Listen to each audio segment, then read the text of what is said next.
Dígwit, fáilte arás chuig an show fáilte arás chuig Gaeilge Weekly episode nó agrán iver 8 7 agus seo an leangan níos simplí. So this is the simpler version.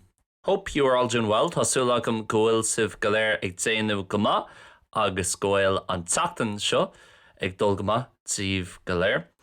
Gachrad gomá an seo is sa bhil agus rih a thosaíonn muid. Actually, before we start rud amháin, tá agam grá nuacht mhór agam an tatan se caite. I know it's big news last week. An tatan seo ní leann ach nuacht bheog.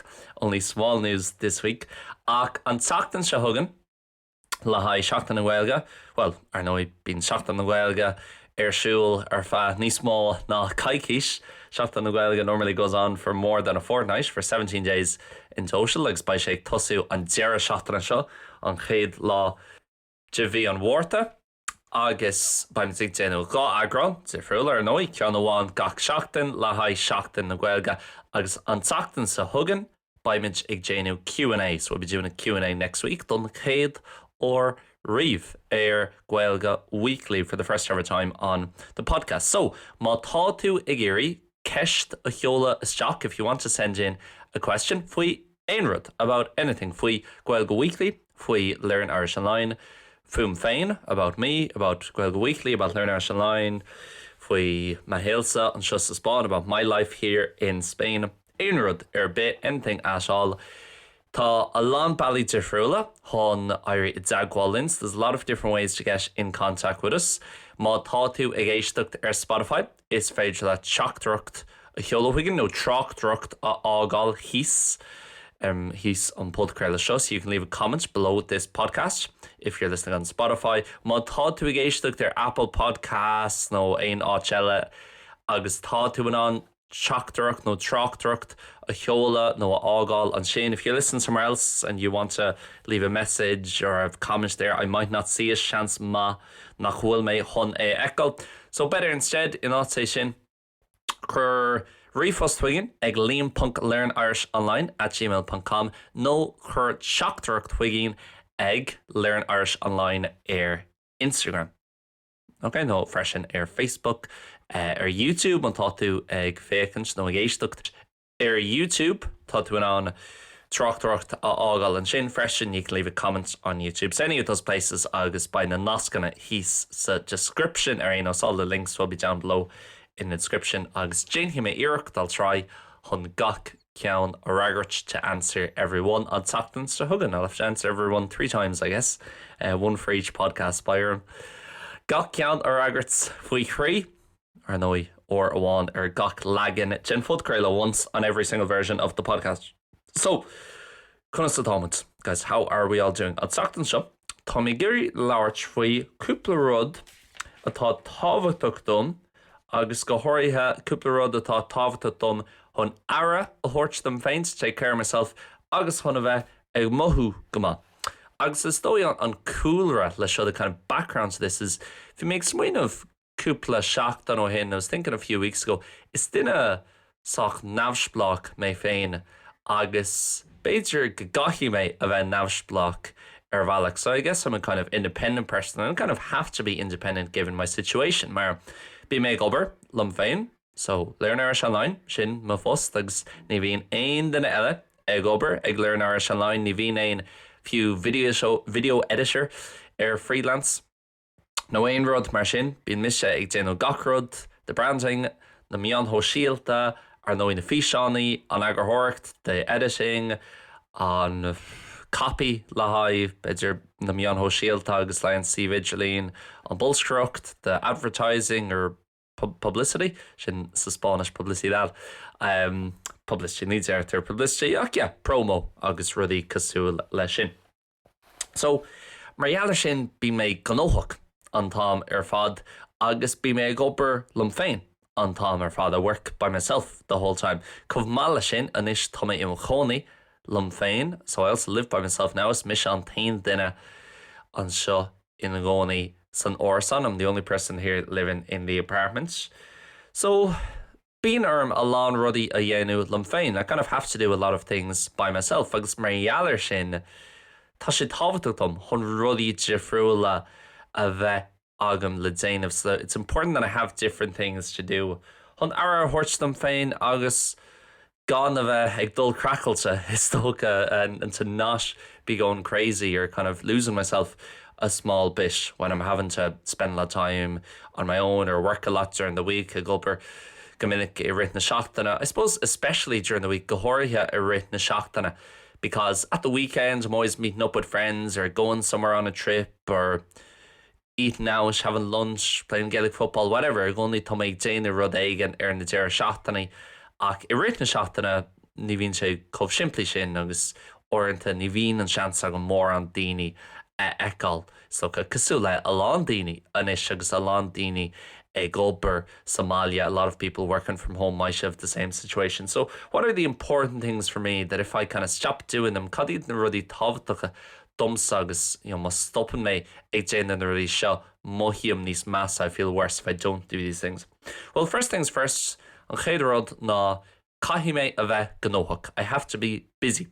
Bhí sé simú an tachtan scata ar nói chur mé amach an córsa an March. I put out the course on Tuesday agus bíonn gach lá im líana bhí mé gobar go crua an górsa sin. Almost every day this year I've been working hard, or every working day at least gach lá ibre nos bhí mé gobar go crua gobar go jean an górsa sin. So ar nói agus mise ag crothú an córsa while I was creating the course bhí mé ag smaoinmh nuair atá sé seo déanta agam tá mé chun seachtain nó chó a thógáil níos sir ach just chun gachrad a thógáil níos éasca. So once I have this done, I'll take a week or two to take it easier and not to take it off or take it free, but just to do a little bit less. Agus an sin an Gaeilge, ní ra méid déanamh mór an ibre an Déirdaoin freisin agus an sin an Ina. Agus bhí mé caithfidh mé fiú arás an obair, nó caithfidh mé fiú rud éige and I have to get back to work or I have to get back to do something. Because I was just doing nothing about the house. Ní ra méid déanamh aon rud timpeall an sé agus mé smaoinmh níos seo go maith. This isn't good, mar ceapam má tá is cuireann cúpla bliain ó hin. I remember a few years ago ag léamh leabhar Jimmy Carr. For Jimmy Carr and Fargreen Sasanach. Tá actually Tishmóirí Éannacha aige cosú le a lán daoine hall is Sasanna agus cosú le a lán daoine cáúla is Sasanna. Like a lot of English people, and especially English celebrities, have at least one, but I think Jimmy Carr has two Irish parents. Agus bhí sé ag labhairt beginning faoin insín atá aige, so the brain that he has, agus gomín an insín atá aige gomín sé gcónaí ag ri go tapaí agus ag dul go tapaí. Agus ní rud dearfach é sin ach ní rud diúltach é ach an airt. So having a kind of fast mind or a mind that's always on, it's not a positive thing or a negative thing. Tá sé dearfach nuair bhíonn tú ag obair rud éigean agus nuair bhíonn outlis nó rud éigean os the chur chun díreú isteach when you have something kind of in front of you or some type of outlet to focus your energy on and to focus your mind on. Bíonn sé iontach nuair bhíonn mise ag obair, bíonn mé an a lán obair dhéanamh tíbhas siad a gá nó 3 hour ar clig. I can do a lot of work inside 2 or 3 hours. Mar bíonn a mind scene, bíonn magna, my brain, my mind works fast. Bíonn sé ag obair go tapaí agus tá mé an tíor isteach ar rud éigean agus rudaí is all amach go tapaí and figure things out quick.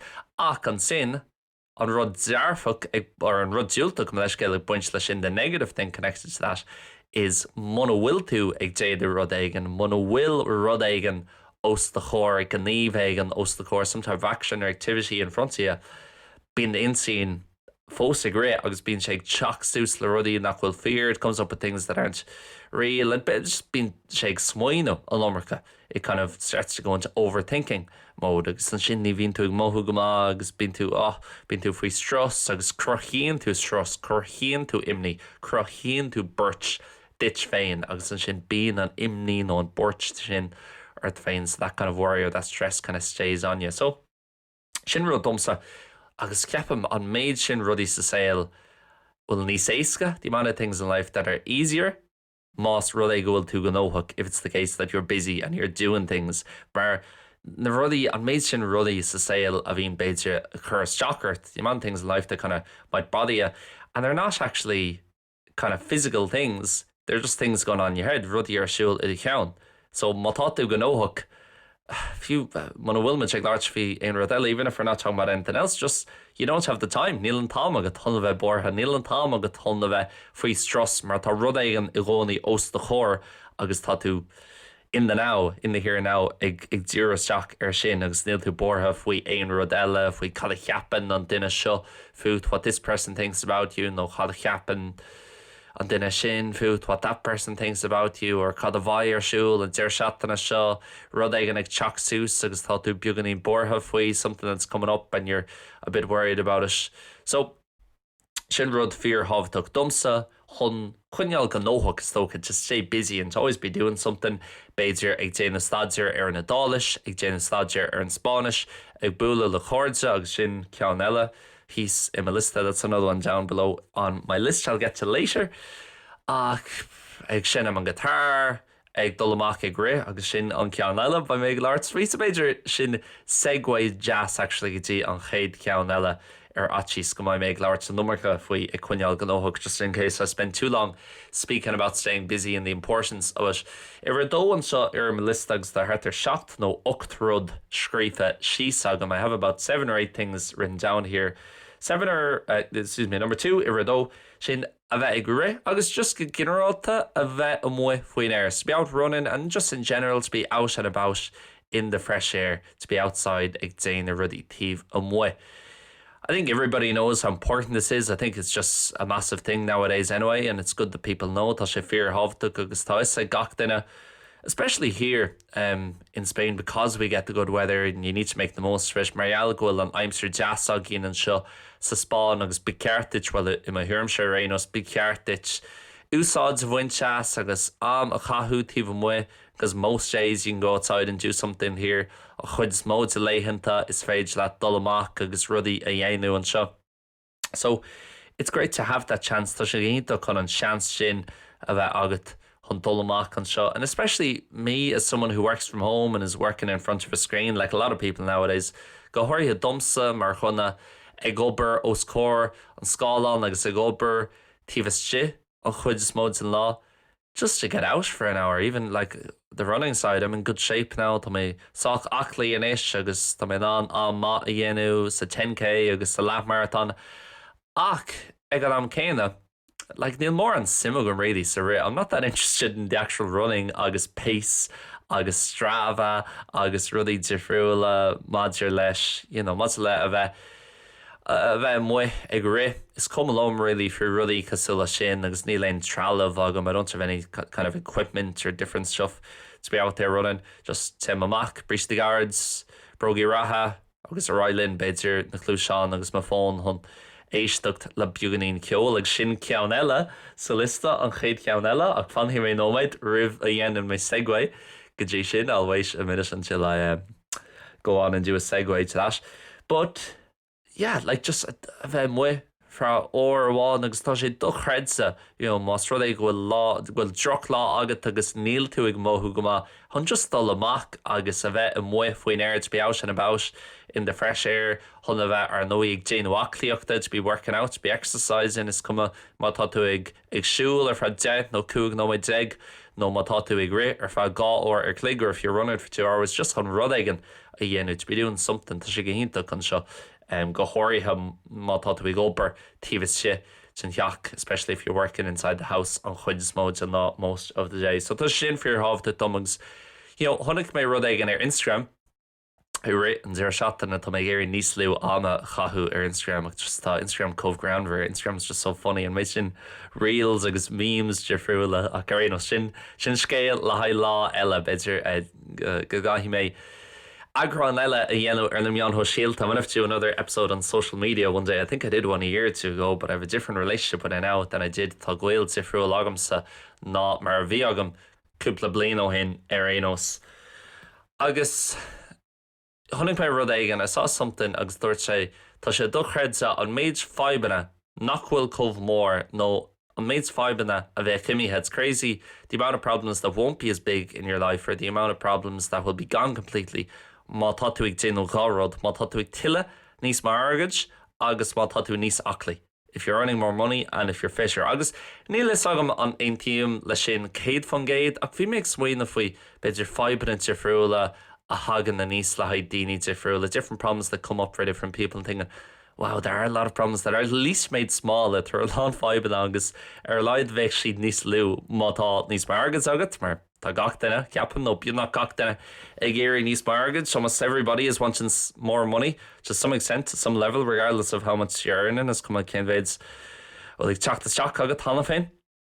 But freshen hunna bheith níos aclaí, to be fisher and to be physically feeling better, I think also helps so many even unrelated problems in your life. You already nachhfuil ag buint leis an aclaíocht agus le a churp. Bíonn siad actually níos fearr agus bíonn sé níos éasca déalá leis na rudí sin mas rud é go bhfuil tú ag mothú aclaí if you're feeling fish, mar just carríonn sé le gachrad agus the gachrad the ceangail sé, everything's connected to dintín agus the churp agus the colla sin rud eile a lista tá siad bíonn nach go léir lútsa agam is. I've almost mentioned them all at this point. Yeah, ceapan go níana sé difriúil agus orintanta mas rud é go bhfuil tú in áitségan in the héal agus nach bhfuil tú cinnte ní méid mothú amach tá méid géirí moth níos fearr few event níos aclaí carróí sé le lán rudí eile. Even if you're just fisher and you don't focus on anything else in life, it'll help you still in a lot of ways, I think. Ceapan sé. So, a chéad ceann eile sin ag éisteacht le ceol agus go minic nuair bhíonn mé muoi ag rith bíonn mé ag éisteacht le ceol ar an phone agus ar Spotify, is even a bheith ag éisteacht le genres difriúla ach mar luí mé ribh ar an budcréile, as I mentioned before on the podcast. Hunna bheith ag éisteacht níos mó ná aon rud eile le ceol house, beaganín tech house, ní maithlam techno really ach house agus tech house agus chumhpháirtíocht sin is maithlam. Beaganín drum and bass, liquid drum and bass go háirithe agus is maithlam. Call eile indie and indie house fi mé rá ní rud é sin, that's not a thing. Indie rock. So go háirithe an réic Déanta ar nó Oasis táis ag long-term listeners gohfuil me gafa le Oasis má tá ticketí a ggéine le haid an Sarah seo le help be agwalum. If anybody's tickets for this summer, please get in contact with me. Ach yeah, Oasis, Arctic Monkeys, Kasabian, the Smiths few, you know, Arashka Jane Hook did you few na Shafta Jigs, the Clash agus Kjol Kasula Shane is even along Bonnie Kjol Zifrula, the Sawjockers few agus the Coronas, Keen Airnacha. So yeah, tá sin fear hábhaach dom agus orintanta mothí an Beidir nach bhfuil méid mothú ceart agus an sin tugam faoi deara ní rá mé ag éisteacht le aon ceol. I realise I haven't been listening to any music the last year or two. So sin rud atá fear hábhaach dom ceol agus just a rion sé an dearcha a bhíon agam ar a lán rudí. It changes my perspective on a lot of things and I know, I think it helps me connect with the parts of my life that I like. Caríonn sé lom chun stocha ceangailt níos fearr a dhéanú leis na godanna de ma héal a hatníon lom agus dí cheangailt a dhéanú, so to disconnect leis na godanna de ma héal nach datníon lom. So tá ceol fear hábhaach I ma héal gan dáis agus rudí eile ná podcréiltaí agus aglah bhí méid leir spiaganín faoi aglah an tachtain se caite agus ag éisteacht le daoine difriúla mar hampla le Rónán na Gara, le Tommy Tiernan, le Noel Gallagher, daoine bhfuil alán mass agamar who people who I have a lot of respect for agus people daoine atá simúil I ma hirirmse agus go háirithe mar gheall go mín mé I cathú lán ama lom féin ar na seachtainna, especially because I spend a lot of time by myself during the week. Sometimes you need input or just to hear something from someone else. Tá like rud é an chostal ó chun na eile chun carú lumsa déile le rud éigen to help myself deal with something mar beidir gohfuil méid smuoin of a nómarcha faoi rud amháin agus faoi aib amháin. I might be thinking too much about one thing or one problem agus an sin like bí méid éisteacht le Rónán na Gara nó Noel Gallagher nó na daoine seo agus bíonn sé like cloisiom rud éigen a dearann siad. I hear something they say agus tugam faoi deara I realise actually yeah, sin an dearcha tá weim. That's the kind of perspective that I need. Or actually now that I hear that or his opinion on something or her opinion on something I hear him ar rud éigen or a tírim se ar rud éigen eile tá mé like yeah, tá níos mó céile sin is actually ní ceartm a bheith bortha faoin rud so I shouldn't be worried about this or like in that era on rud so níos sé ro hábhaach really this thing it's not too important. So sin rud gan dáis tá fear hábhaach freisin. ag éisteacht leagadh difriúla agus an dearcha chun clostal le dearchaí difriúla chun is stocha chur goibhna dom to kind of remind myself a lot of these things that you might be thinking about or getting stressed out about or spending time on beidir goil tú faoi stras leis an rud seo nó chathmh nómarcha ama ag smuoine faoin rud seo is cuman níl siad really actually that tábhaach they're not really that important. Cad colla bhí mé ag cathú beidir go maiid iontas ar ghoinní faoi seo beidir nach maiid iontas ar churbh. Some people might be surprised, some people might not be surprised about this at all. Ach bíon a lán colú wem like níos mó ná 8 uair in aine híhe, more than 8 hours per night to be honest. Like fiú mátá 8 uair agam beidir ar an Gnóthach, ar an luan, ar an mórt, ar an Gaeilge an sin ihe deirdíine mohium gahanis. Like I feel terrible. Not terrible, ach ní bhohium cid fan géad ceart ceapam an sin ihe deirdíine mohium gohfuil rud ag an eile ag tastáim. I feel like I need something else and feel like I need a bit of a boost. Agus inis tá mé ggóil coffee freshen. I know drink coffee. I've just got into it over the last year. So, you know, nil sagam an will sé sin an cabhrú tá sé cabhrú beidir, you know, or clig nó gá or clig in an léach an chuid zealads an lá the rest of the day nil sagam an will sé a cabhrú ar curbe.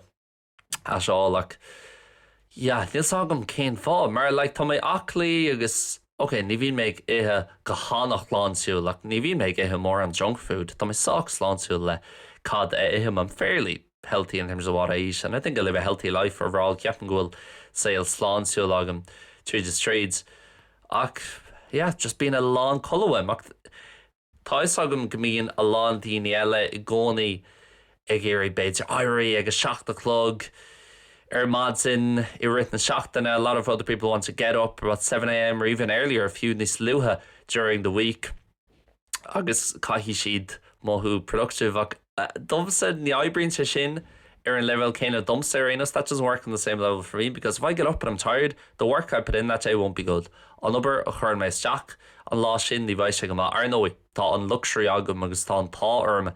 I have that luxury and I have that look that I don't have to get up normally for anything in the morning. I can do my work when I want. Tá mé lán mo chuid zibra a dhéanú nuair tá mé gibra ach má aon mé colla níos fearr agus colla níos fuidse by me in an obair níos fearr chuirteach. I'll be able to push in better work and just much better quality with the stuff I'm doing by me an quality a bhád níos fearr de gach rud a dhéanú agus by me yeah, ba mé níos productive istócha nó ba mé níos sásta leis an obair a chuir mé isteach I ré an lé má tá an fuinneamh ceart agam if I have the right energy. So tá sin fearhabhtach isca agus níos mó isca mohium cosúla zombie muna bhfuil me I ggóil 3 nó 4 lítar de isca gach lá bí me ggóil a lán isca ag in náire téanann sé díofriocht olmhór makes a massive difference, especially in the morning. Tá tuisce domsa cosúla leis an gafe like caithfí sé bheith agam ar Madsin. Now na leighinn the show being an coffee agam chomhpháirtíocht. These days I have the coffee as well, but I love to have that water in the morning, big pint of water, half a litre, leat litre agus athraíonn sé mincy and athraíonn sé conas a bhóchéim céad fan géad. It changes how I feel 100%. Agus an dá cheann dearnach an sin ar my lista, the last two on my list. Ag labhairt le chóirde I written Ceisteanna agus ar nói ag an tíir Ceisteanna agus few, you know, I written Ceisteanna, and even during the week here I always have the chance to meet people, to meet different friends for a coffee or Gaelic football training or whatever, or my Italian lessons. Ag only been an chance agam chun casú le daoine difriúla chun like ceacht a dálaise le ma virtuúnsaí with my 2 teachers nó le cóirde chun coffee ó nó lón a bheith agin nó fiú dulgtaí an tréinál ar an Gaeilge to go to train on Wednesday. Ach, is sin ráite. That being said, freisin tá sé tábhachtach dom I written Ceisteanna a bheith ag labhairt le má cóirde difriúla nachhfuil ina gcónaí an seo is sa bhfuil agus má cóirde difriúla a bhfuil beidir ina gcónaí thar lear, my friends that are kind of living abroad, or má cóirde beidir gorámid in our gcónaí san áit céine roimhe seo, my friends that maybe we were living in the same place before now ach tá mise I mo gcónaí is Seville inis. I live down here in Seville now. Agus beidir gohfuil siad san fós in Barcelona an áit in around me I mo gcónaí. Maybe they're up in Barcelona where I was living. Beidir gohfuil siad san bocha go áit éigean go thomláin difriúil, maybe they've moved somewhere completely different, whatever. Péisceile. Tá siad áit éigean eile agus chun Coinnigh le deaghfuil lob agus chun a bheith láirt lob I rith na seachtainna agus just an teagháil sin a bheith agam is tócha. Margheall go mín mé gobar lum féin, margheall go bhfuil mé I mo chónaí lum féin because I live by myself, because I work by myself. Yeah, tá sé sin an tábhachtach chun just a bheith láirt le duine éigean chun an chorás sin a bheith agam I rith na seachtainna, just an contact tá sin fear tábhachtach. Agus Beidir is rud, sais bránach it's kind of a sad thing go bhfuil ar in sin a rás látáine, and it's maybe a sad thing that we have to say that nowadays, kick of tí chlangalta agus mar atá muid had just connected a lot of us are go háirthe muide Beidir atá, well, ní bhíam go bhfuil mise, so it's just connected ach margheall ar méid sin daoine inis I go Berlína agus I go ber lob féin agus a méid sin daoine atá féin hostaithe the amount of people that are self-employed, tá sé like caithí tú na rudí sin a dhéanamh agus caithí tú the rudí sin a lur agus tócha. You have to kind of look for those things and look for that contact with different people, mar níl tú daoine eile agus go háirthe ribh seo féithe nó tro bliain ó hin 20 or 30 years ago. Bhí an teagháil sin agat gach lá mar bhí gach duine ina gcónaí le daoine eile. Everybody was living with other people. Not that many people were really living by themselves or had their own flat. Ní raibh mór an daoine ina gcónaí lo féin nó grab Beidir orsan féin acu. So bhí tú ag búla le daoine gach lá. Beidir a number of daoine, you're meeting people every day, but maybe too many people agus bhí tú sanifig le alán daoine eile nó ag dulgtí an scóil, an old scóil, ag obair an áit éigean agus bhí tú chun búla le deithnar, Beidir fiche, trocha, Beidir níos mó den a gach lá every day. Ach alán daoine leis an situation céine atá an féin agus is even lum a fust agus an rudíntaach faoi tá mé an rudí dhéanamh céad fan géad mar tá mé ag éirí ach an sin tar rudí diúltacha ag buint leis freisin is negative things connected to it as well. And of course, one of the negatives, as I always say on the show, tá buntáistí agus míbhuntáistí le gacrad. There's advantages and disadvantages to everything. One disadvantage is you don't see as many people during your working hours. Ní echan tú an méid sin daoine nar bhíonn tú ag obair, so mar dheallar sin because of that, you have to sometimes seek it out and make sure, kind of force yourself to get out and be doing stuff and meeting people outside of your working hours. Caithí tú a bheith ag búla le daoine difriúla agus a bheith déanamh chun casú le daoine nuair nach mín tú ag obair when you're not working. So yeah, that's about it. An rud saoirnach atá scríofa síos agam seo ná I gcónaí rud éigean a bheith agam, to always have something to be looking forward to. So I gcónaí chun rud éigean a bheith agam chun a bheith ag súil leis. Because then, even if maybe you're not enjoying your day, few man will to bunch tatna vesta law, no mata earth, ober erodegam crua, if you have to work on something tougher, just kneel to bunch of made shin tatna vast or kneel to goma, logan, lied, mata rodegan agat, aniha shin. If you have something that evening, if you have something that weekend, on jer shatana shin, mata leihin the sera. Churha in Oriha agat, exera namisa shin. If you have holiday kind of booked at the end of the month, payrod, whatever, then ten say different dolmore, it makes a big difference. Maar tot explain of okay, well, few mon will me if winch that na show. Tommy on bioganin that never winchas, maar to make sulish and rods shin. Even if I'm not enjoying this thing, I can kind of enjoy it a bit because I'm looking forward to this thing. Shul unocht, umork, again Ceisteanna, again Misa, whatever, this thing going on tonight, tomorrow, in a week, in a month, whenever. Agus tá sé sin tábhat a gcóirnta le léithin de sira mar hampla with holidays.